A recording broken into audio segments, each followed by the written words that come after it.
Black, proud, independent, determined, educated, resilient, compassionate, batty, funny, quirky, unique, creative, thoughtful, sincere, loyal, gutsy, vibrant, resourceful, imaginative, engaging, fabulous, awesome. Those are all words that describe me, the Brick City Brown Chick. Welcome to my podcast, What I Know Now. Thanks for listening.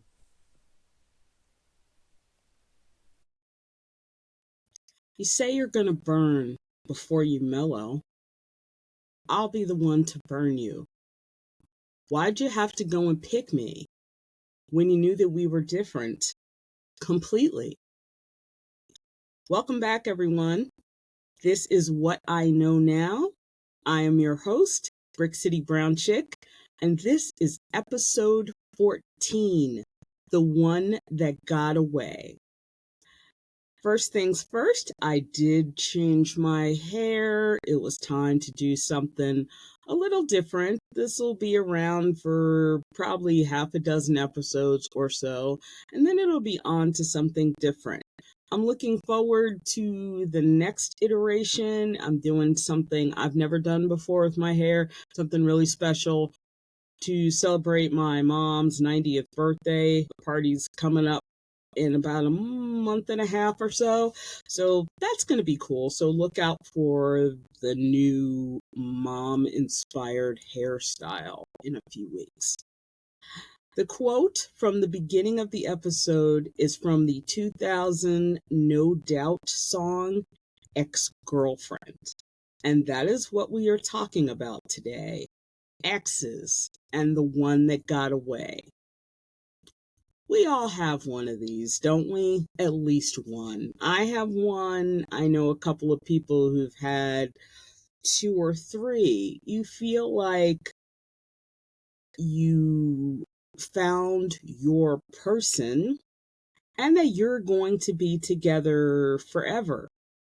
And then over the course of the relationship, you realize A, this is not your person.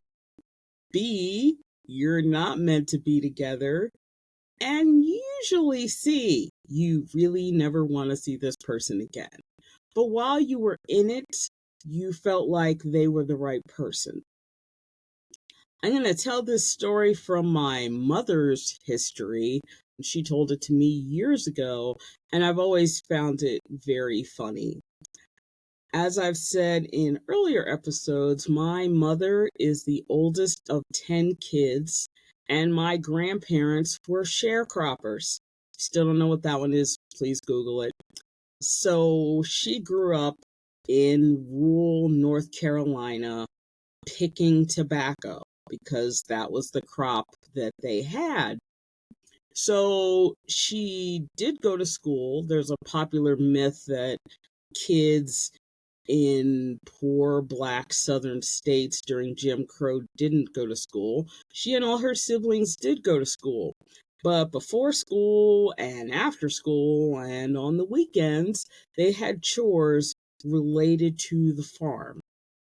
One of my mother's chores was milking the cows and gathering eggs from chickens. Those were kind of her thing.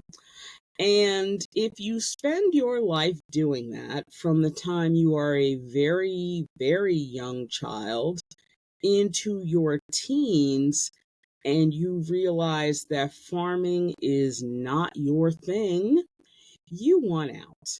And so my mother decided very early in her life, with full support and encouragement from my grandmother, that she was not going to be a farmer's wife.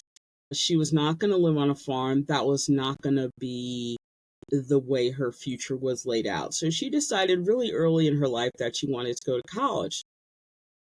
When she was in high school, she was dating a guy whose name she can't remember and she's never told me. So we'll just call him W. She was dating W, and as she got closer to senior year, I guess he was a year ahead of her and already out in the world. And she started talking about, her hopes and her dreams, what she wanted. She wanted to go to college. She wanted to be a school teacher. It was a whole list of things she wanted. And he was very frustrated and offended by this because he thought my mother was the one, even at 16 or 17, which a lot of people did back in those days. And he didn't want any of that. He wanted to be a farmer. He was going to live on a farm. That's what his wife was going to do. So he gave my mother an ultimatum. He told her that she either needed to go off to college and do her thing and they were going to break up, or she was going to give all that up and stay and be his wife, bear his children, and help him take care of the farm. If you know anything about my mother, even just through my stories, you know that she does not take ultimatums at all. And that was definitely not the ultimatum to give her, because she quickly dumped him and went off to college, lived her life. Years later, met my father, had me, had a totally different life than her mother had. So I've always found that story hilarious because he clearly didn't know my mother as well as he thought he did, if he thought her choice was going to be him rather than her future and what she wanted. So this is going to be a pretty humorous episode about my one that got away. And I'm telling this story for all the single women and single men out there who feel like, okay, I had my chance with this person, that was my person, and for whatever reason it didn't work out. And now here I am alone and single again, and was that my only chance at happiness? So I'm telling this story and hope that other people will share their one that got away stories so that everybody can understand we're not alone. We all go through this. And though the specific circumstances may change, the stories at the end of the day are all pretty similar. Mine started when I was 22, 23 years old. Now you have to forgive the numbers in this story a little bit because this was a very long time ago, more than 30 years at this point. So some of the details are a little fuzzy. Now, some of the details are fuzzy because I blocked them out a long time ago. But the crux to the story is what is important. I had moved to Virginia from New Jersey. For the first 7 or 8 months I lived in Virginia, my aunt was a career military woman. She retired as a brigadier general, and she was over one of the military bases here. So I first lived with her and her husband, my uncle, on a military base. And living on a military base, if you are not a military person and you weren't raised in that life, is a whole different experience. You have to get permission to get on base. When you leave base, you have to let them know how long you're going to be gone. And it was different. And so after a few months, I was definitely ready to go, as I'm sure they were ready for me to go because they had no children. Even though I was 22, I was not a child.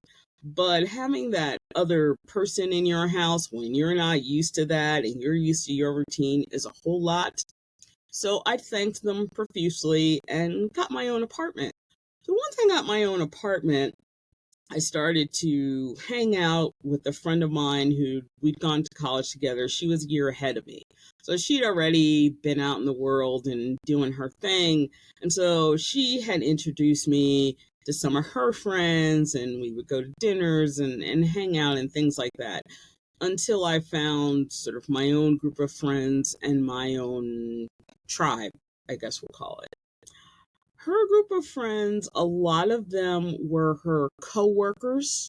She was a computer scientist type person. So a lot of the people she knew and hung out with were fellow computer scientists or engineers or other folks that worked at her company. So one day, it was a Friday, she had asked me if I wanted to come out to lunch with them. They did this monthly lunch gathering. And I said, sure. So I let my boss know I'd probably be gone more than the standard hour. I'd be gone a couple hours, but I'd make up the time. And I went and hung out with her and her friends. And we went to Chi Chi's. That'll tell you how long ago this was. Chi Chi's doesn't even exist anymore. We went to Chi Chi's and had Mexican food. And we were at this long table. And there were probably 10 or 12 people. And they all knew each other really well, and I was the new person. So people were playing 20 questions with me about, what I was doing and what I was going to do in the world and what my degree was in and all those sorts of questions that you ask people you've just met. And I noticed at the far end of the table was a guy who was listening to the conversation, but not saying practically anything. He would smile and nod periodically, but he really wasn't talkative. So, me being me, that made me super curious. And so, probably halfway through lunch, I looked down to the end of the table and said, "Hey, I don't remember your name, but are you going to join in this conversation or are you just hanging out?" Which was, I look back on that, it's like, wow, that was super rude. That was the mood I was in. And he smiled and said, "Yeah, I join in this group. Like, we have fun together, but I'm not much of a talker in large groups." And then a couple of his coworkers said, "Yeah, he's the HR guy. So he's the guy who keeps our secrets close to the vest. So we're used to the fact that he doesn't talk much." And after that particular day, I didn't think about it a whole lot. I had a few more lunches with them over the months, and he was always there, but he never said much, so I didn't push it. I grew up a pretty introverted person. I think I'm still introverted, but not nearly as much as I was a child. So I understood that you can't, or at least you shouldn't, push people who want to be on the outskirts but don't want to be in the middle of it. I understood, so I never pushed that. Fast forward probably 5 or 6 months from that original lunch, and my friend came to me and said, "Hey, you want to come out and have dinner at my parents' house this weekend, doing a barbecue, all this other stuff?" I said, "Sure." And she said, "We'll call him LB." She said, "LB's going to be there." I said, "Okay." Just did not put two and two together at that point, which I cut myself some slack for. I went to Catholic school for 12 years. High school was all girls. I had no flirting instincts, no instincts about when a guy liked me or anything like that. So I was like, okay, he's going to be there, great.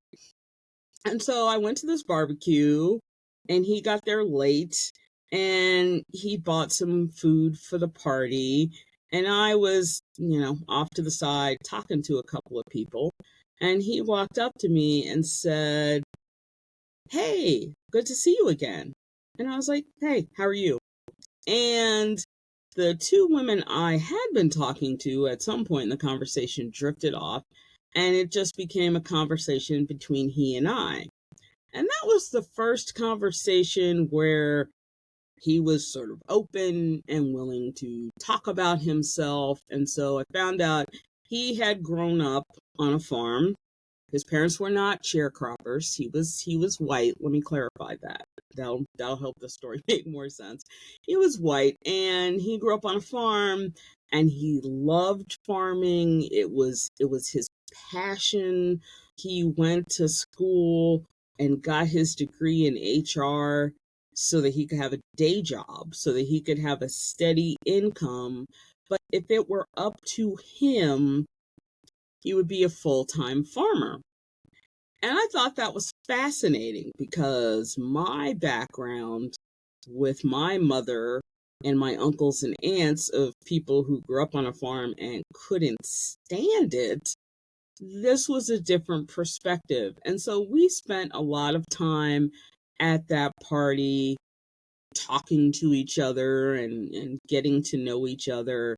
And at the end of the party, he left pretty early.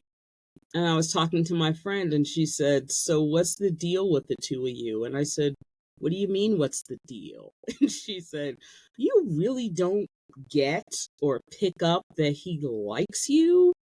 And I was like, "Likes me? What is this, fourth grade? Like? I was like, "You gotta be joking." I said, "He's not my type. He's very introverted. He's super shy. He likes his calm, quiet, introspective life." That's all the stuff I got. And I said, "And that's not me." And she said, "Well, opposites attract." I was like, opposites attracting is good in theory, but when the rubber meets the road and you come down to life and every day, that doesn't work because I'm going to drive him crazy. And more important, he's going to drive me crazy. And this just isn't going to work. So I didn't give it any thought after that. You push forward a few more months, and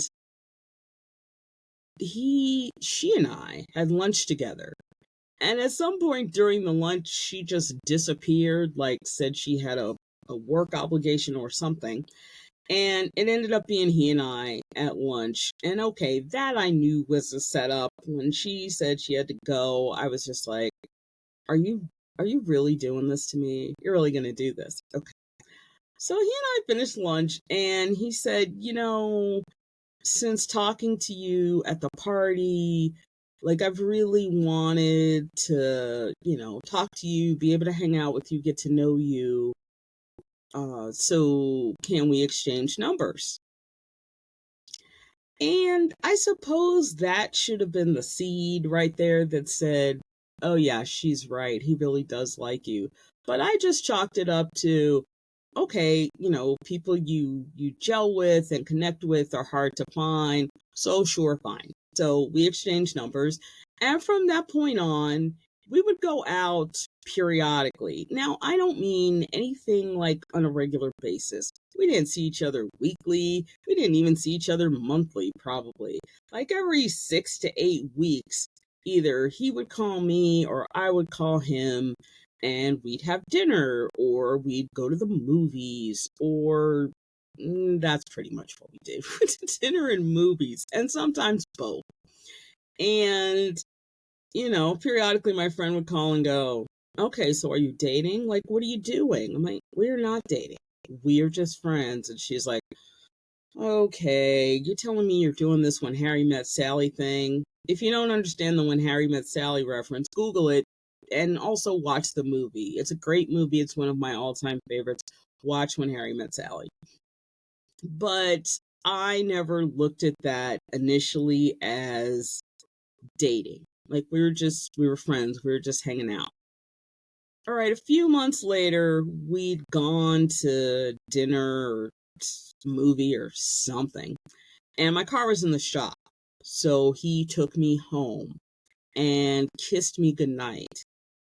And that was the alarm bells, like ding ding ding ding. Oh, okay, we're switching gears here. But what I never got, I guess what I never fully understood, and clearly neither did he, was what we were switching gears to. So, my first lesson in what I know now is always ask if you start out in a friendship and you think it's developing into something else. The first thing you need to say is, what are we doing? Because neither of us had any idea. And so over time, our relationship evolved into, okay, we saw each other more often and we would hang out sometimes. And the vibe just became, we're clearly more than friends. That's what came across. But the problem with that was nobody wanted to define it. I was 5 years younger than he is, so I knew he was in a more, I guess you call it, serious phase of his life. And I was 22, 23. I was not in the phase of my life to settle down, and I could probably be in a committed relationship, but I was not in the frame of mind to settle down, get married, all that sort of thing. Or I thought I wasn't. And our relationship remained in, I'll call it limbo, for probably about 6 months. And then I got frustrated and said to him, look, what the heck are we doing? What is this? And he said, well, we're friends. I said, yeah, friends don't kiss, friends don't make out. That's not a thing. So what exactly are we doing?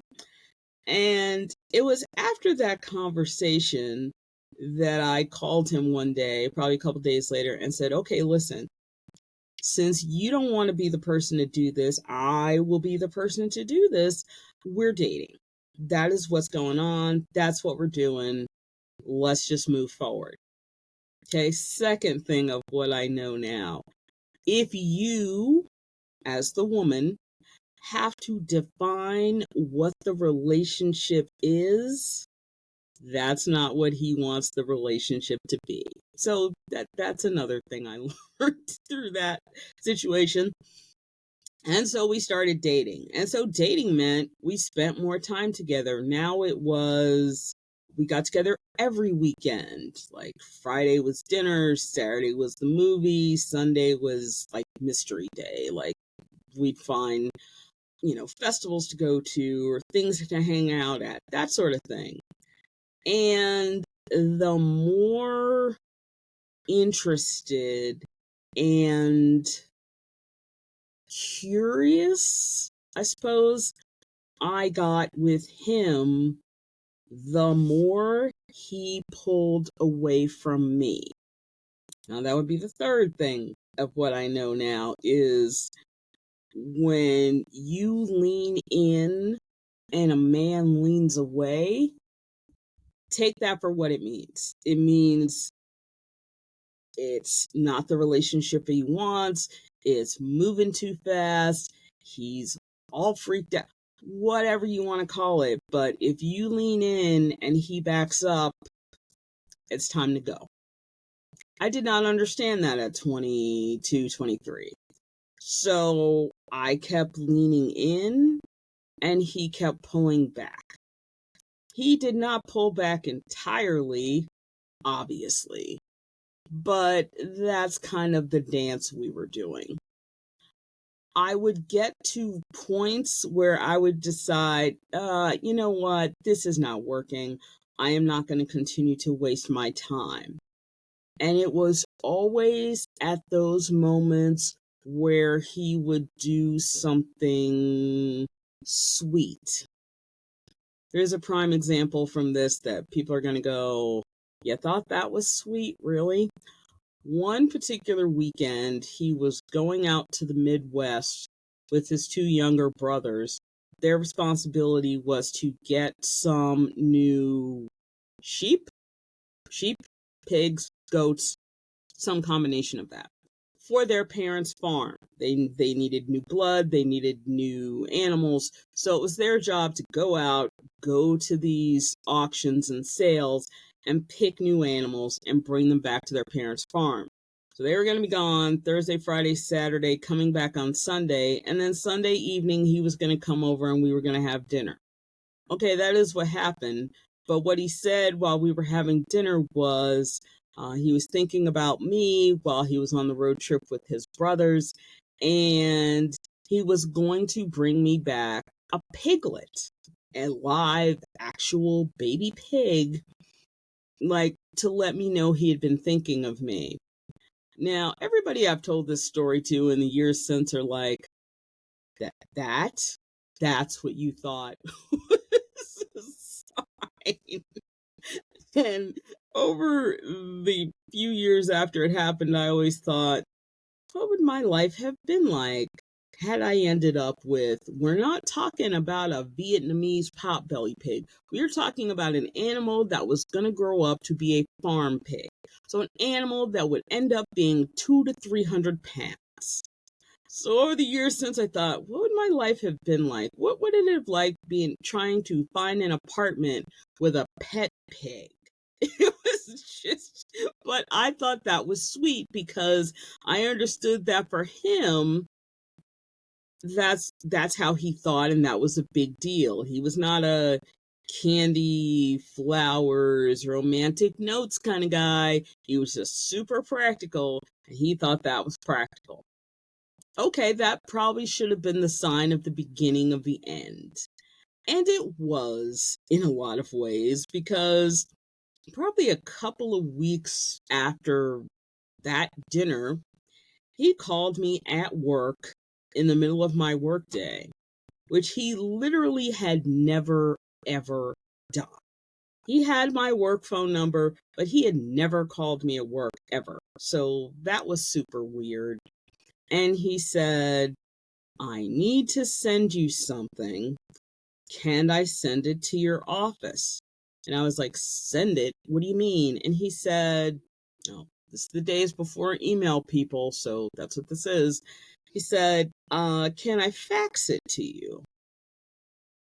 All right, I didn't think too much of it. I said, sure. And he faxed me a 3-page, from his perspective, heartfelt note, letter, whatever you want to call it. But he sent me a 3-page fax in which he broke up with me over fax. Now, for you younger people, the only way I can put this is in perspective is if somebody breaks up with you by email, like somebody you've been seeing for months or a year or something like that. Instead of facing you because they don't have the guts to do it, they break up with you over email or text. That works too. So he broke up with me by fax in the middle of my workday. So you can only imagine how well that did not go. The letter basically said, I don't remember the details. To sum it up, it basically said, I really care about you, but we are not compatible. And the truth is, you're too good for me. Okay, third thing from what I know now. When a man says you are too good for him, here's what that actually means. He means, I don't want you. Now, that's a hard thing to hear. It's a hard thing to say, even 30 odd years later. But it's the truth. If a man says, you are too good for me, what he means is, I do not want you. I want someone else, different personality, fill in the blank.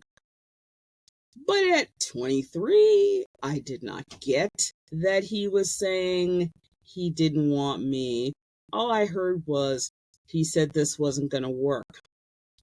So, me being me, not nearly as mellow as I am now, being 23 and absolutely furious that this man had no balls and would not break up with me in person. That very night, I drove to his condo where he opened the door and I ripped him a new one. I mean, left, right, up, down, sideways. I went off. I was so pissed and so hurt, angry, confused, all these things. And I cursed him out. I did. And I felt so much better when I left. But of course, that didn't last long because I still had to deal with the reality of he had broken up with me when I had thought things were going well, or at least better than he thought they were.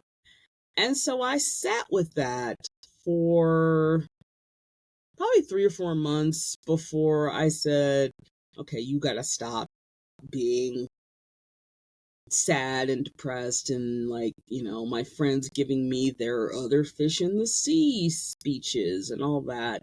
And it took 3 or 4 months for me to finally say, okay, you know what? I've just got to move that aside and get back out there and start dating again, which is what happened. And within 7 or 8 months of the breakup, I met the man who would become my husband and who is my husband, my actual person, instead of the person I had thought was my person. Now, what people are always curious about in this story, after, laughing their head off about the facts and the baby pig possibility, is what happened after the fact. What happened after the fact is I was in a relationship with my now husband for probably 7 or 8 months when LB decided to attempt to re-enter my life. And I was past the relationship breakup, and now I was in the mindset of, what the hell do you want?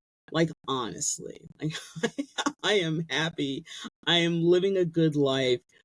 You didn't want me. I am no longer in your life. So what is it you want from me? And what he said was he wanted us to be friends, like the kinds of friends we had been before we began dating. And I just laughed. I mean, it was the most hilarious thing I had heard in a while because I thought, there is no going back. Like, first of all, yes, we were friends, but we were always attracted to each other, which I knew at that point. I didn't know at the beginning. And second of all, really don't think the guy I'm currently dating would be all that jazzed about me being friends with you because you're the immediate ex. You are the guy that when my husband and I first started dating, my husband asked me about my dating history, and I was like, listen, men suck. You suck as a gender, and this is why. And he was kind of like, oh boy. So my poor husband had to make up a lot for the previous ex, which I've since apologized for and know was not fair to him. But what did I know? I was 24 at that point. I really didn't know. And so I just hung up and ended the conversation. And over the next couple of years, I would guess, he would pop up periodically and call me and say, I realize what I did was horrible. I know that now. And I also realize what I lost. And I don't mean our romantic relationship, I mean your friendship. You were a really good friend to me. And I took advantage of that. I did not appreciate it. and I'm sorry. And it took me quite a while to get to the point of like, okay, you know what? Water under the bridge. It is what it is. It happened. That still doesn't mean I want to be friends with you, because I don't have that in me. For me, there is no erasing the past. He was very much a person who felt like, okay, yesterday was yesterday, and now I'm on to today. And I thought, that's great. That's not how I work. I can't just say, done. Don't think about it. It's over with. I eventually reached the point where I thought, okay, you know what? We can be on speaking terms. Like, we can email periodically, whatever. Okay, that ebbed and flowed. Because the reality is, I had to accept that he is not someone who learns from his mistakes. That's what I'll say. He is someone who makes mistakes, apologizes for them, repeats the mistake, apologizes for them. And that's something else I know now is, this is a quote attributed to the great Maya Angelou. When someone shows you who they are, believe them. Absolutely true.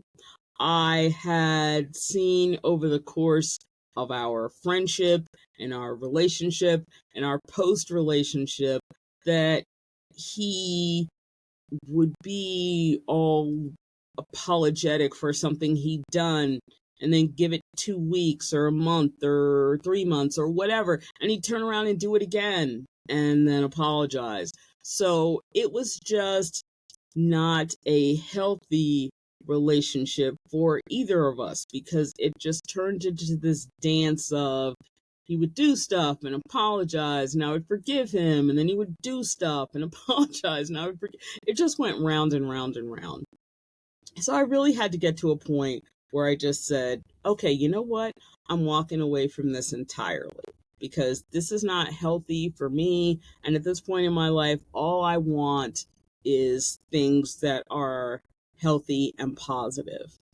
And that's pretty much where our relationship association, I guess I should call it, ended. And I've come to understand over the years that what happened between us, of course, was not all his fault, because I was also young and gullible and naive and fill in the blank. So I was not attuned to the male brain. I was not studious in how men thought or how men worked, because that was not my experience. In college, I dated one guy. I dated him for a year and a half. And then the last 2.5 years of college, I didn't date anybody. So my dating experience was not a long, windy road. So at some point, I had to forgive myself for not knowing better, not seeing the signs, not understanding what was going on. I really did have to let go of that. And that's my biggest lesson in what I know now is, forgive yourself for your mistakes, especially in relationships. Now, if you keep going back, if you keep beating your head against the wall and expecting different results, okay, you've got to come to grips with that. But once you have made the mistakes, understood what the mistakes were, and have moved on, it will make you feel so much better. Because if I hadn't learned the lessons that I learned in that relationship, I wouldn't be able to apply those to the relationship I'm in now. And we are coming up on 29 years together and 25 years married. So obviously the lessons I learned were important, and being able to apply them to my current life and my current relationship have been really helpful. So I will close out by saying, the one that got away you feel like that was your person and who you were meant to be with. But the truth is, your person is still out there. And whether you actively seek them or they actively seek you, things will be better. And you'll look back on that person that got away and say, thank God that's not how my life went. So I hope everybody enjoyed the episode this week. If you enjoyed it or you know someone who will, please pass on the link to my YouTube page. It is youtube.com/Brick City Brown Chick. You can also get this podcast, What I Know Now, anywhere you get your podcast: Apple, Spotify, Amazon, the 15 or so other sites that also carry podcasts. I hope everybody enjoyed this, and I look forward to seeing you next week for episode 15. Bye-bye.